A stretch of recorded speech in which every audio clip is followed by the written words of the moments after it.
Hi, Rico, in the recording. She didn't hear you. You're muted. Oh, you didn't? Can you not hear me at all? Okay. Just two dudes waiting for a call to start.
It's Don.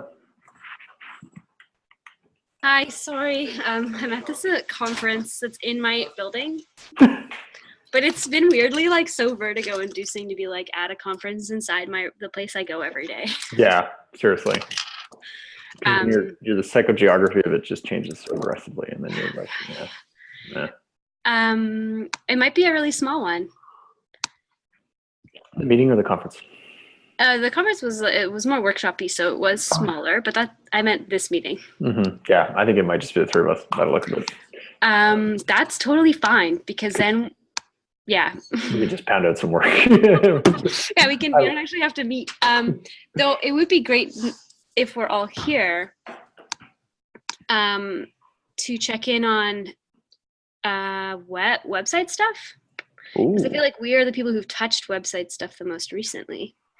Do we want to? How are you both doing? Why don't we ask that? I don't have to be like just business. Yeah. Bye. It's good to know where we're going. Yeah, doing well. Rico, how you doing? Also doing well. Maybe it's weird because you're beside each other.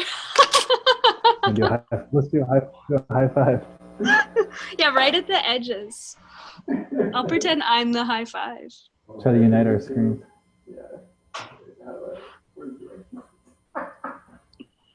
That's pretty good.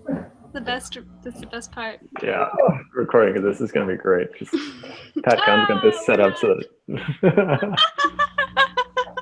Oh, Kevin missed the magic. Oh, Kevin. Or did he create the magic? Probably. Well, yeah. How you both are doing well. That's great. Yeah. I'm scrambled. Yeah, fair. How many? What is it? Is it just conference season for you now? I mean, I have this one just ended. It was like this workshop and then there's a conference that I'm volunteering at, but I don't actually have to do that much, thankfully. I have no idea how this worked out as magic. That starts tomorrow. So the workshop was like here because of that. And then it ends on Friday. And then I fly to Cardiff, and that's where the conference with Lourdes is. Yeah. It's going to be in the UK. And there's this thing called ducats, which is the houses that doves live in. And they're like old dovecots. That's the like, if you're not saying it in a different language, which is Scots, you would say. And I'm gonna maybe go try and be like a total ridiculous like UK naturalist wannabe, go for a ramble, find some historical ducats. There are historical ones. It's going to be ridiculous. Please report back of your adventures. I will take pictures, of course. Photos where it didn't happen. Yeah. I mean, it could have, or you can choose to not acknowledge Well, it. I'm going to bring my film camera, so it'll be like, I'll take pictures, and then I will not develop it for 2 months, and then I will not print it. I will just print a contact sheet. So I'll like come here and I'll be like, Yeah. Shine the light through the camera. Perfect. just shoving it right in front of the. Yeah. How are you, Kevin? Good. Just I need to take a nap. I wake up too early in the mornings over here, so usually this is like my nap time. Because there's like the Vietnamese culture has a thing very analogous to siesta, and I had lived in Vietnam for like a little while, and I really liked that kind of schedule. So I need naps. That's amazing. I support naps. This should be rescheduled. This is fine. This is fine for you guys. Yeah, I do not want to be taking a nap at 5. Yeah. So I had just said before you jumped on, Kevin, that because it's so small, I had put the most vague roundtable call topic possible. And I was actually thinking maybe we could just chat for a little bit about website stuff. And then also, because I was saying that Rico and Brendan, and then to some extent me, have been probably the most recently involved with it. So we're the people who need to take a couple steps forward. And then that's it. But the other thing I noticed is, Brendan, you had offered to do a call. So I wonder if we reserve the last 5 minutes just to hammer out a next couple calls. And then I'll see PACCON maybe tonight, if not tomorrow. And I know he was going to demo a thing, so I can confirm timing on that. So that'll be a couple meetings that are coming up. Yeah, that sounds great. Yeah, because I'm seeing the action items here that we talked about getting data rescue scripts up and rolling with like recipes and stuff. Yeah. Are you able to talk about that next week? Yeah, actually next week will be a great chance to talk about it. We're literally just cleaning up a new release of Query that we think will be a really fun bit for that. And so everybody's very hard at work, but we're be great to show how that might work in a number of contexts, not just Query, but obviously we have a bias towards showing that one. So do we want to just tentatively say next week? Yeah. Okay. That's not tentative. You're in. You're dialed in. Definitively say next 21st. week. That's May 21st. We'll put it in the calendar. Yeah. And this is one where it'll just time different. I'll be on like Jess's time. So fingers crossed it goes well, but I might also I might muck it up. Okay, cool. So we got that. I'll confirm PACCON. And then website and outreach came up in the April 30th meeting. So I was just going to look back at the conversation there. And I feel like outreach was a little bit different, and that kind of came out of the round table with Liz. And I know, Kevin, you had done a lot of that pulling together work, which was epic. But I wonder if maybe we want to look at the website repo as the sort of current track of the things that were there to do. These are not words. I mean, they are words, but they're not combined in the right order. Cool. So yeah, go ahead, Kevin. I saw that the original title for the call was prepping for the in-person meeting. We're just skipping over that for today? Well, I think I had said we would review the to-dos that come out of stuff. And this is one chunk of area that we had said we had a target of some action by the meeting. So I think we're just going to reframe around that. That makes sense. In terms of the actual prep for it, also Matt is gone. So Matt P is also put that mantle on, and he's back on Wednesday. So then I think we'll need to sort of strike an actual start to dig in. I was just going to give a quick update then, because do it. the Please. annual meeting, because that was brought up at the last All Edgy meeting. Perfect. And so it's, basically we're down to just 2 days, end of July and end of August, to sync up the data together. I brought up the like kind of the idea of a facilitator, and everybody seems like they're like, yeah, we should definitely do that. So it sounds like that's a very probable thing, and I'll advocate for us to like, pay for somebody so you guys aren't just shouldering the burden of all this planning and stuff like that. So that's the main thing. It was just I had brought up the data together stuff at the Edgy meeting, and everybody was like cool with everything. So quick update. That's awesome. Thanks. Can I ask a question on that? Sure. Do you know what the format of the Edgy annual meeting will be? I have no idea. Totally fine. Last year it was like a 1 day, and we had talked about within us as a data together meeting, thinking about spreading over 2 days, and everyone seemed really on board with that. So that's just something to like hold in our minds about the amount of space we're imagining people book off. Yeah, I think that the date range for August was 4 days, and then initially people were talking about the Edgy to be 1 day too. I think that was what I was hearing very recently. So that might work, because even if it expands to 2 days, like that range, everybody is kind of blocking off, so they can do like 2 days there, 2 days DT or whatever it is. But there's enough days for what people were planning. Awesome. Okay, so I'm looking at the website repo, and I see, I think, really two still present issues, but also there was that other one that got dropped into our main main data together repo, or like discussion one, from Elliot, who I know. He's here. He's at U of T. That's cool. Where there's something that was like maybe misconfigured about like an SSL cert on one of the IP. I don't exactly know how I don't understand how the IPNS stuff configures how we're pointing where this stuff is being served from. But Lars immediately said he'll take a look at it, so that's wonderful. Also because like Lars is so cool. And just like, this is gonna be the worst recording. I will burn it. It will not make it to YouTube. Then the other two, do we want to start at the top? I said two. I mean, we could go further down the stack, but does it make sense to people that we just focus on the sort of the two things that have been brought up at the previous meetings? So like thinking about the redesign and then thinking about deployment. Cool. Yeah. Is this where I get to say, hey Rico, do you want to take this section? Because I don't really know what's going on. Yeah, probably.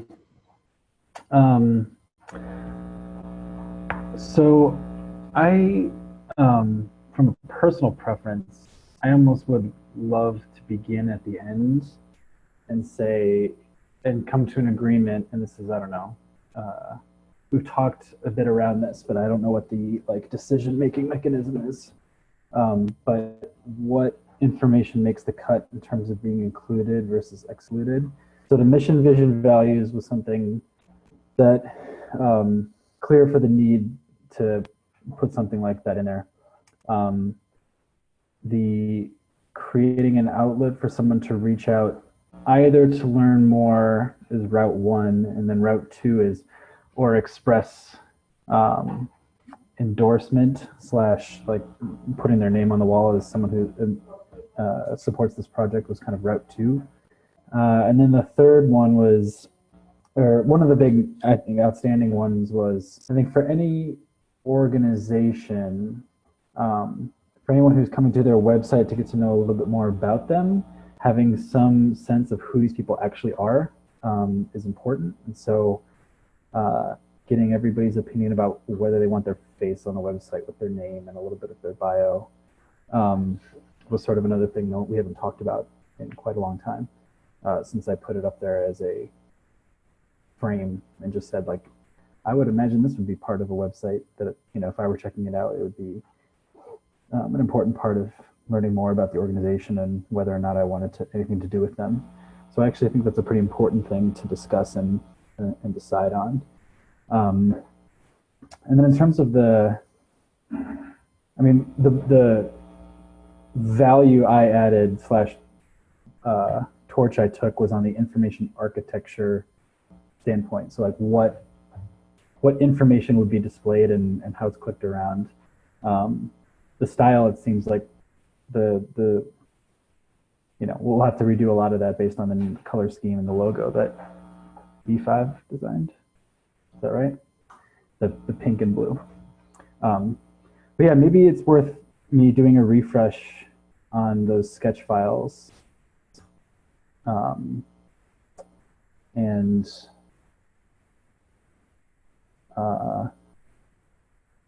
forcing the issue a little bit more into like yes or no votes as opposed to continuing to let this kind of float.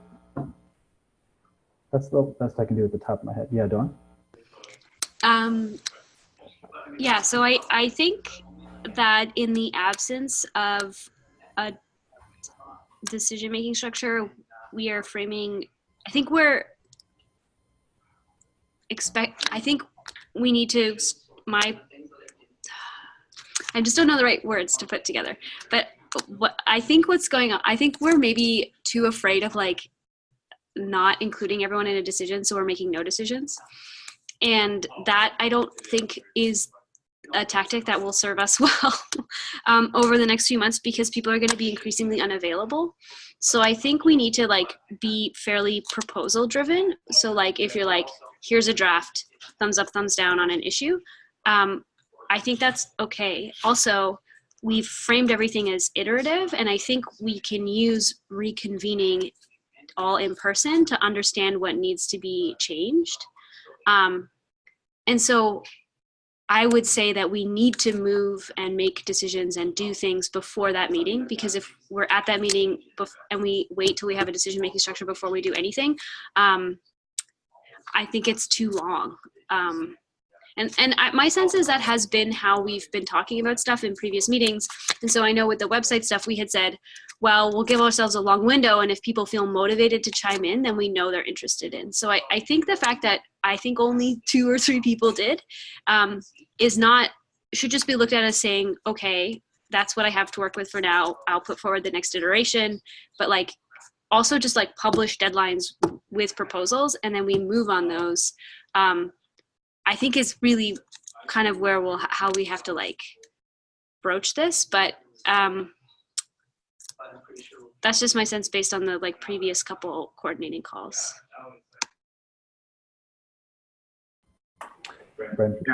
I just totally want to support that. I think that we do have one decision-making structure in place that works really well for things that are tech-based, which is if you want to merge something to a GitHub repo, you need to request the review of somebody else, and you need to make sure that it gets approved. And so I think, in situations where you're like changing the content of the website, obviously, like I think the general rule of like tagging the necessary parties for review and saying like, hey, I'd love it if you could take a look at this. But if you have the minimum, if everyone's okay with it, we could start moving on this update, like sooner, get moving on changing this stuff, iterate on the PR, and as soon as things start looking right, then let's get enough. We should decide what quorum is. I think on such a large change, it would be nice to see like 2 or 3 approvals at bare minimum, and even if that means like hounding the relevant parties just a little bit. But yeah, I totally agree. I think that we should try and avoid the decision-making block yarn ball. Just to add to that, Rico, I know you flagged the one thing where you think we do want to all agree on it. And I think if we know what those are, we just need to like put that in an issue somewhere and like understand the things that we can't address using this structure. And I think there will be ones, and that's totally fine. But I think we just need to like, I don't think there's as many as we are, but like, yeah, of course we should exercise caution and like identify those, as they come up. Yeah, that sounds great. And I think what I was trying to say at the beginning was the torch that I had felt comfortable starting on my own was like the structure around where a lot of this information was going to be held, and the great debates can happen around what does the mission statement say, what do the value statements say, and then let that drop into this architecture that like shouldn't be that controversial as long as it's good looking and it flows and there are some basic things that everybody agrees on. It'd be nice to have that ready to go so that when each of those committees comes down and drops water in the ice cube tray, it's ready to freeze or whatever. Best So- or award. So it sounded like you had identified like a next step being like a refresh of the wireframes. Do we want to just say, like, is anyone able? Are you able or interested to do that? And or I can open that up. Does anyone feel able to take that on in this sort of closer term? I am able and willing. I'm not a coder, so it's going to be much. It's going to be probably another first stab at what I would imagine a single page website ought to look like, and then I can hand it to somebody who's a lot more comfortable with knowing, I don't know, more than basic stuff. But yeah, I'm happy to refresh the page that I did based on the comments that are in there, and then we'll see who can take it. Cool. So it sounds like do a next iteration. There has been some feedback, and then we can maybe just set the parameters of like, this is the revised version, weigh in by X date. And then we sort of start to move towards opening a PR where we're actually implementing it, and then we'll do the like review process. That sounds wonderful. Go, Brendan, and then I was going to transition us to the next issue. Cool. Yeah, I think we can also just get the PR rolling sooner rather than later, like, because the wires would be really helpful. It'd be great to have the wires happening at the same time, because like it's just some basic like rearranging that can start to happen based on that I think will help with the wires. And so Rico, you and I can sort of grind in on some of that, but I think we can get going on some code just to like cut some of the, I'm a little nervous about, say a ball gets dropped in the summer and that we don't have as much ready before the meeting. So it'd be nice to sort of have a PR that we can get working on. Does that make sense? Okay. Cool. I just tried to write a comment in that issue that reflected that. Probably fictional. So then the build and deploy process is the other, I think, thing that is open. And Brendan, I know you've been working with Victor around that. Yeah, with Victor a little bit. And that's, so upgrading the build and deploy process has kind of stalled. Things have been a little bit nutty on that frontier. I think let me try and ping Lars. I've pinged Victor a few times. It's tough to get the attention to it. The other option might be just bringing this sort of more in-housey. I don't know how that looks or feels, but I'd be up to just suggest to the protocol folks that we can sort of take over some of this if they're a little overburdened. But what's up, Tom? Weren't you added to the DNS management for that? So technically you can do manual redeploys right now? Yeah, to an extent. Now I was just logged in to try and update the SSL certificate because I was like, well, maybe I can take this on and take something off Lars's plate. But like I have a specific set of provisioned capabilities, but I can change the DNS. And so I should be able to do manual redeploys, but right now no one will be able to see it because our SSL certificate is expired. So yes, and no, if that makes sense.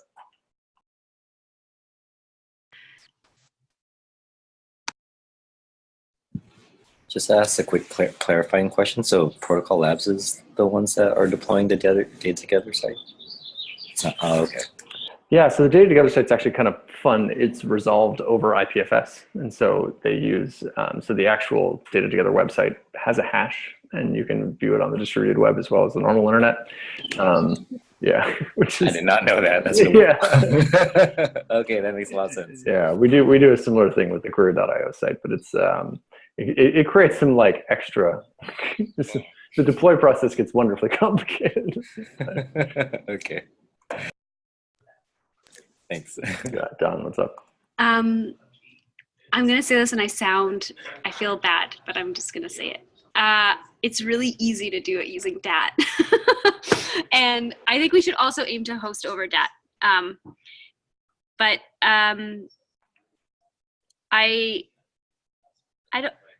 mean, it sounds like it's a difficult thing to navigate, but not difficult to navigate. That makes it sound way bigger than it is. It's a small thing, but it might not move fast, but I don't know. I mean, I feel like it would be I don't know what the right way forward is. Do you have a sense of like a timeline, Brendan? No, I don't.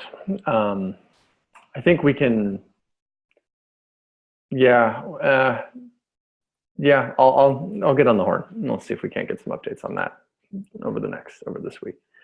But yeah, it's actually there's just a lever that we can't switch, and so it's kind of procedural. Just can I ask a clarifying thing too? So for what I understand about why the automatic deploy process would be nice is because they're running their like a custom Jenkins thing that kind of supports how they can go through some like, I guess GitHub flow or whatever to like make updates to their site so that it doesn't have to go through that extra step of like one of the IPFS or protocol infra people being like, okay, new version live. Yes. That's exactly it. So like the manual, you mentioned the manual process. All that the Jenkins thing does is it adds that last step, which is kind of irritating. So like the process just builds the site, creates that public directory, and it makes it the only thing that's special about the way that it's configured is that there's no absolute links. So everything refers based on like relative. So all the links are relative to the sort of root of the file. And as soon as that happens, you just run IPFS add the way you would on anything normal. And then that gives you the hash of your website, which is great. And if your website contains an index.html, then IPFS knows to display that the normal way. Then the extra build steps they have are first that addition to IPFS, which is obviously you need IPFS lying around somewhere. As soon as you have that hash, it then boots up a node, spins it up sort of locally, and then pins that hash to one of their gateways, which that aspect is a Protocol Labs controlled sort of process that we can't tell them to pin this onto a gateway, which is the bit that makes it sort of quite available. The upside now, one thing we could do is we run our own gateway query, and so we'd be more than happy. And the nice thing about content addressing is it's quite democratized in this sense. So we don't actually need to wait for that. We can make that hash available as well.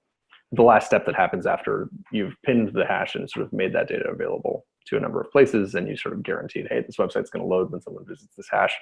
Then the last step is a DNS switch that is done with the Jenkins file. And so it adds this little bit that says, hey, when you're looking for datatogether.org, you actually mean this DNS link entry, and that's how IPFS does its magic.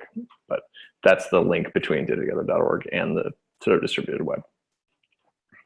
So those 3 steps at the end are the complicated bits, but yeah, we can also do. I think we move. I'm going to propose that we move just to a manual. Like we'll do the pinning and stuff locally, and because like we have the same issues at Query, and we run a stupid shell script driven version of this entire thing that gets we're at least able to run updates pretty quickly. And so we shouldn't actually need to ask for any additional permissions that way from the protocol folks. We just need to get the HTTPS thing dealt with. So should be okay. Okay, so it sounds like there'll be like some follow-up with them and seeing where that process is at, but that we might then propose switching to or switch towards Query handling the last few steps of the deploy process. Yeah, exactly. Just basically, we separate the 2 issues. The HTTPS thing we need dealt with because that's currently breaking the site. But then we've sort of been a little bit blocked on like how do we get a more automated process for updating datatogether.org. We just say, hey, you know what? We'll just handle this for now, and we can revisit this later. We don't need to own this process by any stretch of the imagination. We just need to be able to continually deploy. And so, yeah. Is that okay with everybody? Because if so, I'll go and propose that and make sure that see if we can run that up the flagpole. Okay, so I think we're at time. So it sounds like we have a call for next week, which is Brendan. But I also I feel like I should have welcomed you better to the call. Do we have any like parting thoughts or things that we want to share?